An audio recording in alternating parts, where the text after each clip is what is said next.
yesterday, I was having a pedicure with my laptop, and very early in the morning, and the night prior I had started to write this presentation. So while I was having my pedicure, I was writing, I was simultaneously tweeting, posting a little bit on Facebook as well, and checking out my LinkedIn account. And then I got back to my home office and I continued writing all day. I was blowing my nose, I was writing, and I was thinking about, what I should talk about today at this presentation for entrepreneurship. And I wrote about 20 pages of what I thought you'd be interested in hearing. And then I went to bed and I decided I was just going to scrap the whole thing and just start again and basically just tell you my story. Because I think really that's what's important. And it's really about the story. It's about the journey, I think. So I'm going to tell you about my journey as an entrepreneur. It started very early, before I even really knew what an entrepreneur was.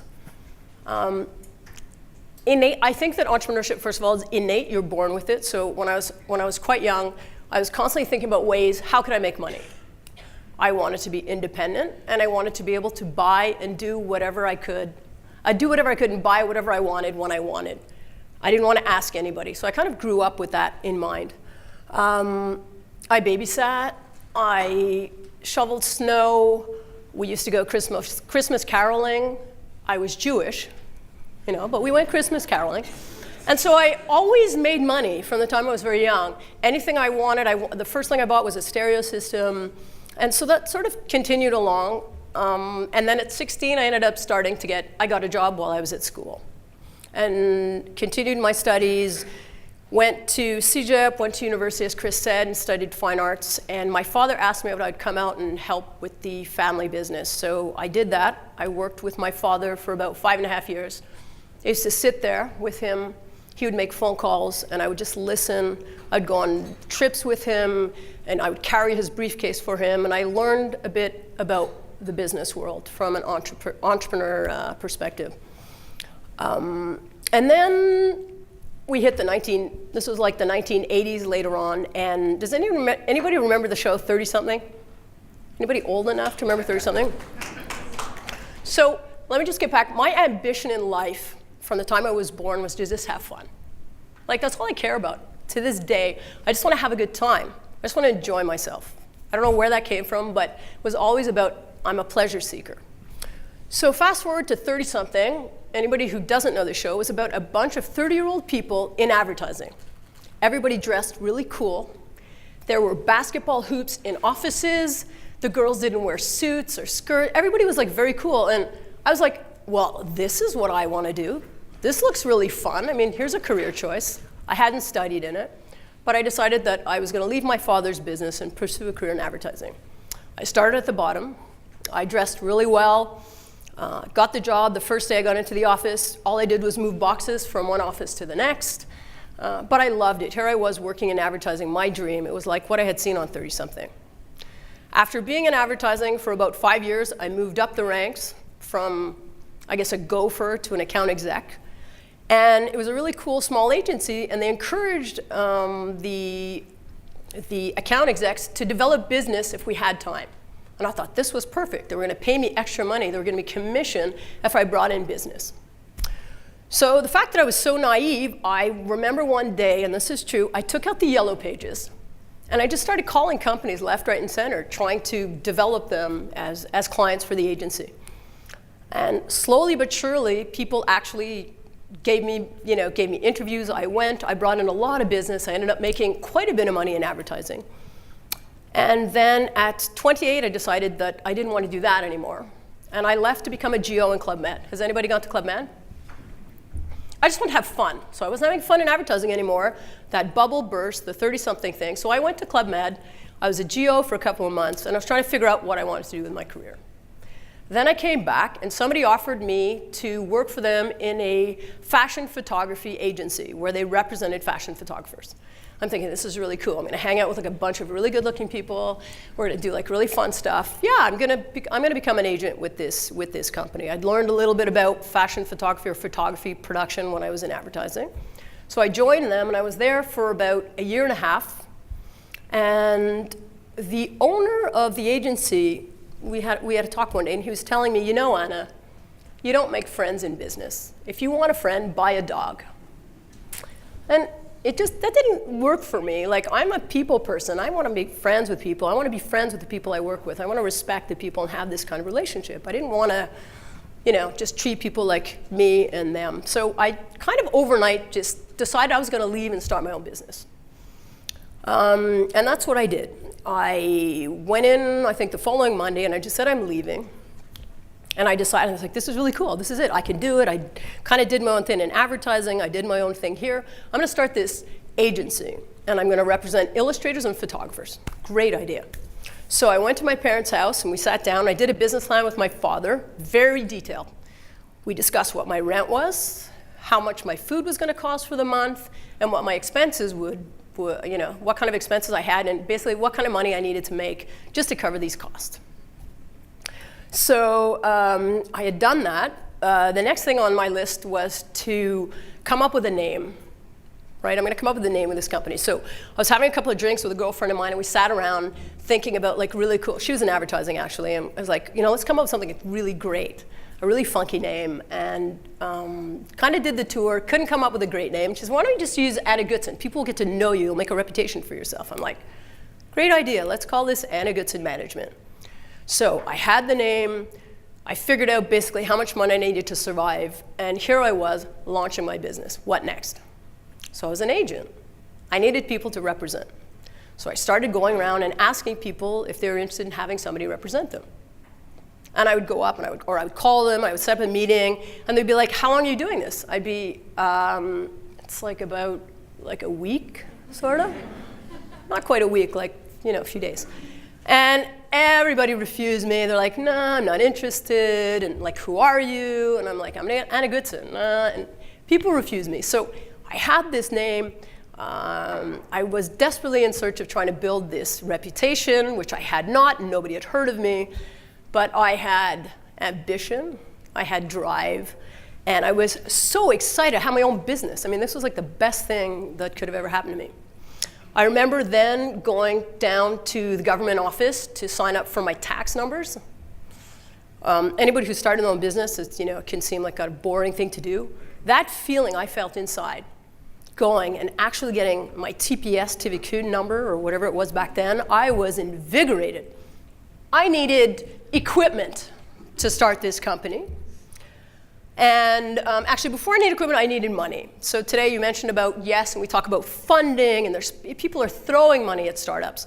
Well, back then, there was no money, and there was no funding. I went to the bank and met with a manager of sorts, and he was very kind, and I told him about this idea, I want to start a business, and here I was, this young woman, and I was really excited about my business. I needed a little bit of money to get started. And he was so kind, and he said to me, come back with your father and ask him to co-sign. I didn't. And I decided that I was going to fund this through Visa at 26% interest, which I did, and I cashed in a couple of savings bonds. And therefore, I had a little bit of money. So I went out and bought this very high-tech flip Motorola cell phone, and I bought a used 150 meg black and white computer dial-up somewhere on Amherst. I found it somehow. And I was elated. I had super tech equipment. I had a company name, Anna Goodson Management, but I still didn't have any artists.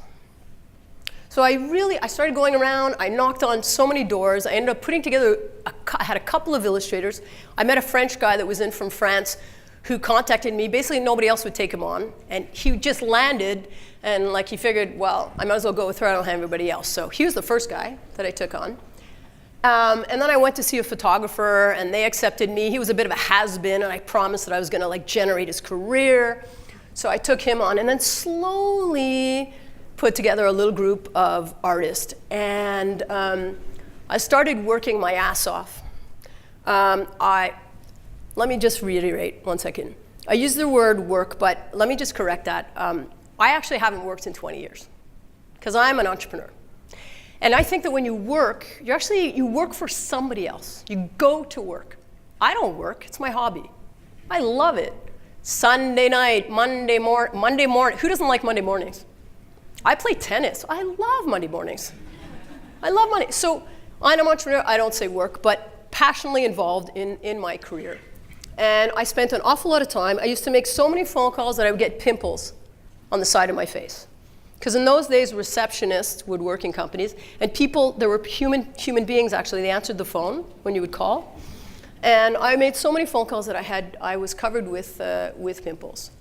It was very dark. Coming from this big advertising career, Chris, I made a lot of money. I drove a really fancy sports car. And the first year in business, I made about $14,000. But my debt that I incurred was about $15,000, plus I was paying a very high interest rate. But I was really happy because, you know what? It's all about freedom. Really. I mean, that's really why I set out to start a business. I wanted to be free. I didn't want to work for anybody. I wanted to do what I wanted, when I wanted. And I didn't want a boss.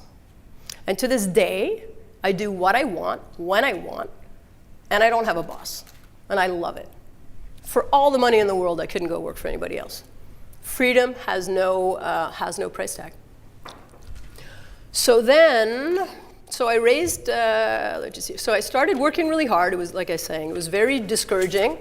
My parents were very supportive. I'd go back to my parents' house, and they'd ask me, how are things? And I'd be like, you know, my father would ask me if I had any sales, and I'd be like, not really, slowly. So they were encouraging. They would give me toilet paper and cans of Campbell's soup, and I would take that home. I couldn't go out anymore on Saint Laurent. Saint Laurent was really hot back then, all the great bars. I had no money. I couldn't go out. I couldn't shop like I used to. I was really, I couldn't see the light at the end of the tunnel. But in my misery, I was really happy. And I couldn't keep up to my friends because they were advancing in their careers, and I kind of like was going further and further into debt. And it was very dark, and I was very lonely, and I had nobody to talk to. Because I didn't know any women who were starting their business. I didn't even know any entrepreneurs at that time, really. I mean, I knew girls that worked for their parents or people that took over their parents' business, but who had the balls to go out and after they were making a lot of money, go out and start their own business? It was a bit of a crazy idea. I started in Montreal, and I said, I'm going to conquer Montreal, and then I'm going to conquer Toronto, and then I conquer the States, and then I'm going to try Europe. And people are like, come on, you can't be international. I'm like, I want to be international. And they're like, come on, this like young English girl from Montreal, like forget it, it's not going to happen. But I believed in myself, and I wanted it to happen. I had a goal. I had a dream. So I slowly put a group together, and like I said, I started making a little bit of money, and that was actually strange. I started feeling guilty. It was like really weird, but I was like, so my first objective was to pay off my debt.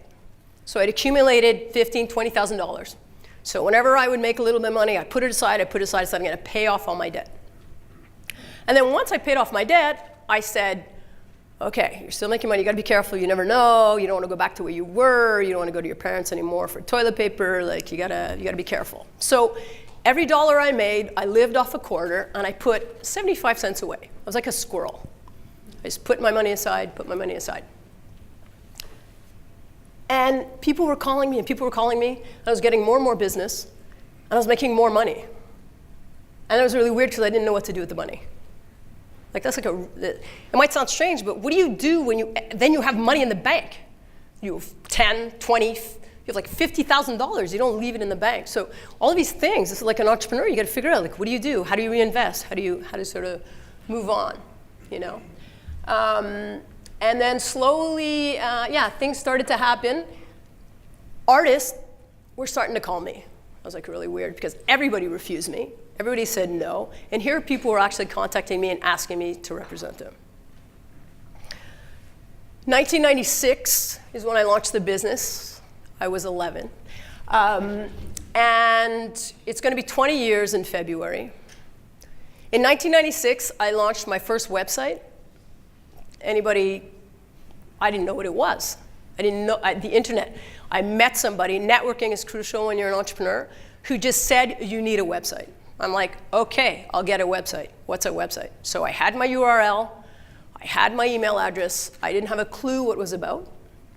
I wanted to be very proactive in promoting the agency. I came up with the most incredible promotion you can imagine for my clients at Christmas. I designed a mouse pad. It was fantastic. And no, this is 1996, right? People were just starting to unpack their computers in all of the agencies and design firms. And here Anna Goodson has this mouse pad with her URL on it. It was quite brilliant. You know, if I get back to the subject matter at hand here, I don't know, how are we doing for time, Chris? 3 minutes left? Aha moments. So many aha moments. When I started out, I was contacting magazines. I was schlepping these books. I was going to New York and trying to meet with magazines. I would cold call. I would show up. Nobody would meet me.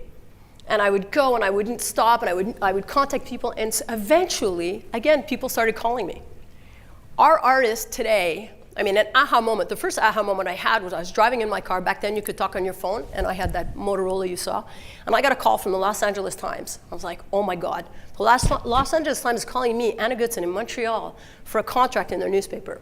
$150 US. I was ecstatic. I could not believe it. I now was an international agent because of that one client from the Los Angeles Times. The magazines, I wanted to work with the New Yorker and Rolling Stone and so on and so forth. I approached all these people. Today I've worked with every major magazine and newspaper in the United States. Then I got a call all out of the blue from Prince, formerly known as Prince. Now he's known again as Prince, and he was known as Prince, and he's the singer Prince. And his agent had seen an illustration that we did somewhere and wanted to buy the rights to this illustration. And I'm like, okay, he's got money, I don't know. And there are no books, you don't know what to charge. And I'm thinking, and I'm like, and I was struggling, and I'm losing sleep, and I called him back, and I'm like, yeah, it's, so the usage on that, it's gonna be 25,000 US. I'm like, and he's like, okay, I'm like, yeah. And 40% exchange rate at the time. So that was a killing, and this was for an illustrator in Argentina who with that one gig made more than a surgeon would make probably in the entire year. So that was a hell of an aha moment. I got a call from an agency in the UK to do the photo shoot for the worldwide campaign for Ericsson Communication. Like, why would they call me? I mean, so this is like amazing. we designed a collection bottle for Absolut Vodka for Europe. I have designed billboards in Dubai. We've worked for packaging companies in Asia. We've done so many things. There's no client that I haven't worked with that I wanted to work with. We worked with RIM. I shot BlackBerry for years and years. I got this call. I was on vacation, and I was told that they needed to shoot really quickly. I thought it was a prank call. I didn't even call them back. I waited until I came back from vacation. It was actually true, and I ended up shooting for BlackBerry for about 4 years. I'll just end it on this note. Probably the sweetest aha moment that I had in my career was about 10 years after launching the business. I was invited to have lunch at the VIP lounge at Place Ville Marie upstairs at the Royal Bank, private dining. And that was a really sweet moment for me because here finally I sort of did first circle because I went to the Royal Bank when I started this business, 20-something years ago. That's the image we saw when we left. 20-something years ago, and they refused me, and here they were inviting me to this private dining room, and here I was having lunch because I was a VIP client. I thought that was really, really cool. Remember, it's all about having fun. You need to be passionate. You don't work when you have your own business. And the real true reason why I launched this company in 1996, because I was a fanatic of rollerblading, and I just wanted to go rollerblading whenever I wanted. I didn't want to have to ask anybody, because in 1996, my priority was to have fun. And having your own business, you can do that.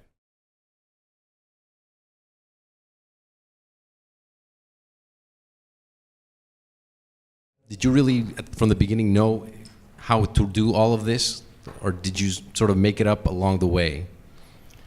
Well, I had a good idea of how it was, particularly to run this agency and what was involved. It's very, when you're an agent, you find contracts, you're paid a commission, you're kind of the middle person between the artist and the client. But you add your spin to things the way you start your business, particularly the way you run your business. Like I mentioned that guy who I worked with who said, if you want a friend, buy a dog. I mean, I'm adamant about running a business and the whole other business end of it. For me, it's crucial, the financial end, even though I've never taken a finance class in my life.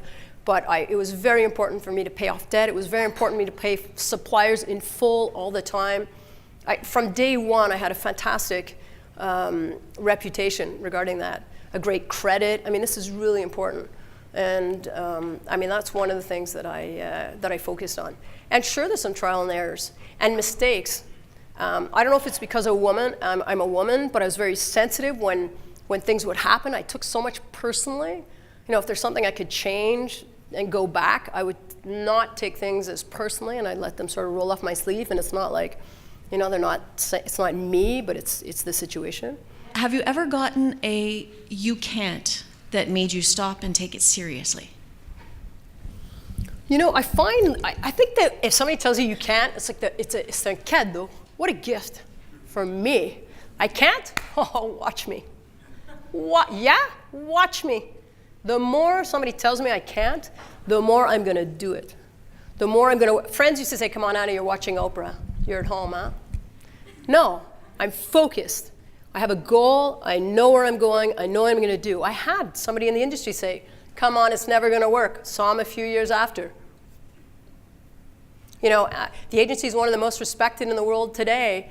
I mean, we've accomplished kind of what I set out to. And even though people say you can't do it, don't listen to them.